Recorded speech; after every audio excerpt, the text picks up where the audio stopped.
Hi everyone, welcome back to Poetology. This is a long-promised video on journaling where I show you some of my journals and what I do in them. I have made videos about journaling before.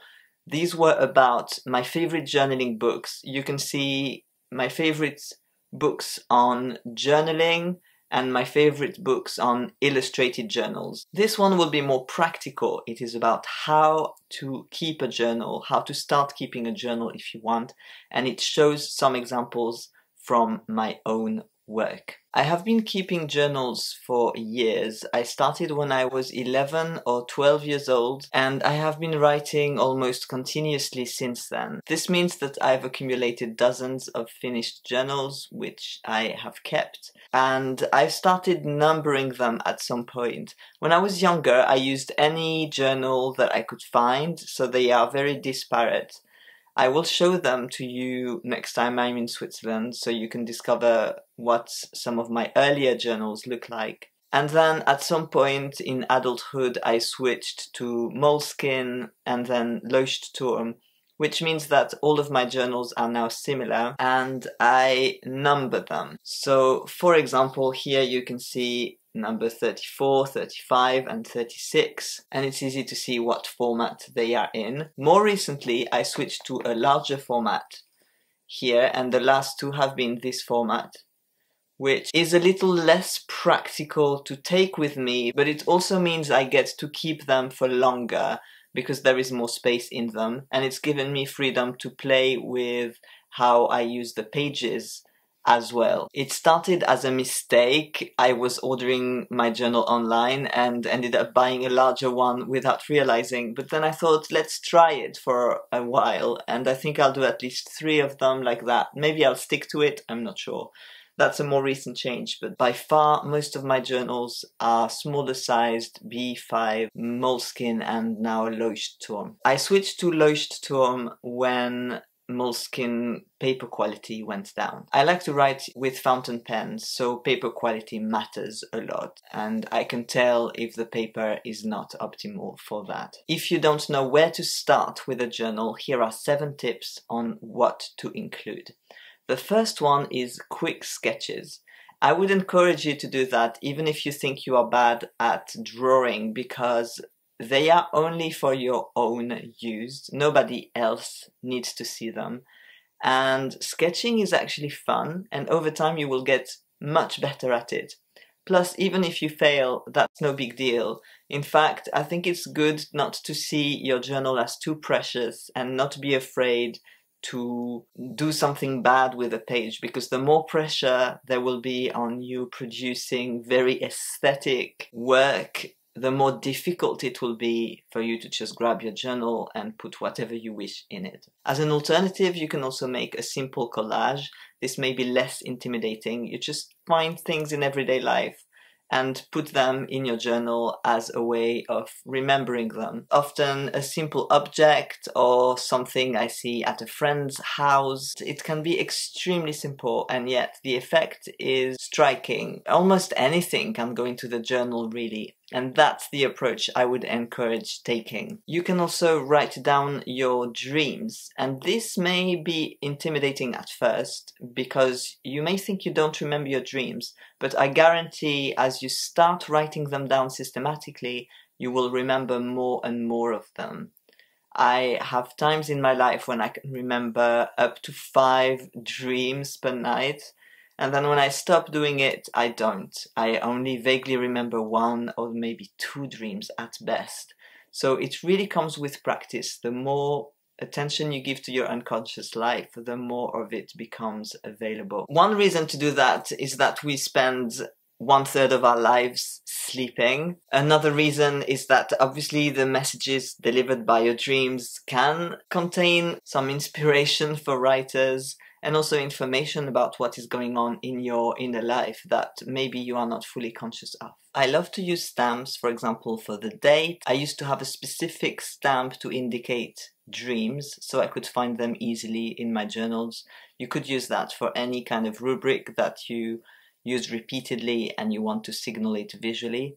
I use my journals as a way of thinking things through. Whenever I have a decision to make or I'm bothered by something, I just write freely about that topic in order to come to some sort of conclusion, or even just simply to clarify where I'm at. And I find that very helpful. The journal is also helpful to remember things that have happened to you that you don't want to forget about. So these can be landmarks in your life, but it can also be a simple day in the life entry where you give a snippet of what your life is like.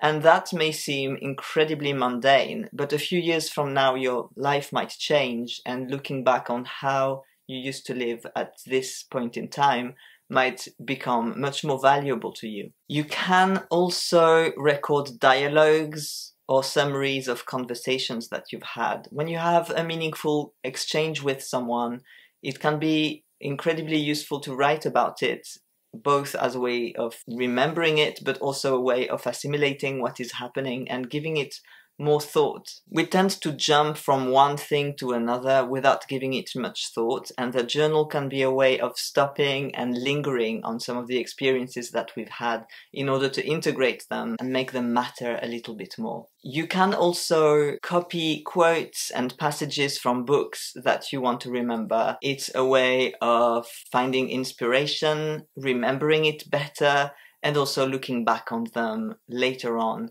and being able to see what I was reading at any given time and what spoke to me in particular. I will give you 3 tips for journal writing as well. One is, don't compare what you are doing to what other people are doing. I know it's easier said than done, but if you try to imitate other people's journaling too much, you may not be able to just relax about your own practice and over time develop your own personal style. I think we tend to find our own work substandard for some reason. I definitely think everyone else's journals look so much better than mine, but then I've realized that when other people see my journals, they think mine look incredible. And so I think we tend to spend too much attention on what we think we should be doing as opposed to what we are good at doing fairly naturally. The more time you give to your own journal work, the more you will develop as a journal writer, and the journals that you are producing will be more and more interesting.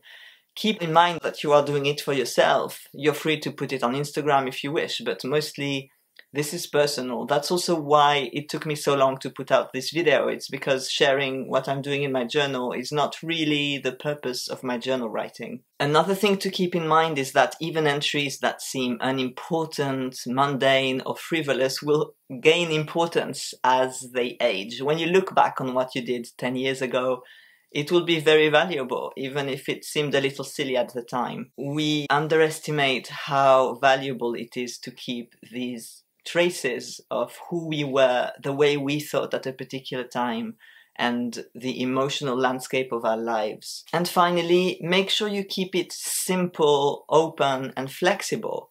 It's fine to use your journal to write down a shopping list. It's okay to just jot down ideas without formulating them very well or very clearly. You can either turn back to them later to develop them, or just have a list as is, and that in itself will have some value. It helps me spend time and attention on the things that matter to me instead of pushing them aside and moving on to the next thing. I think care is a form of love, and as such, journaling is a way of valuing our life and giving it the attention it deserves. The journals you see here represent 7 years of work from 2016 to the present day. I'm just giving you a snippet of what my journal pages look like, especially when I've added sketches, collage, or other visuals to make the page interesting. I also love stickers. I've never fallen out of love with stickers as I've grown older, and so they are still part of what I put in my journal. And even if you're only writing, pay attention to how you write. Sometimes I write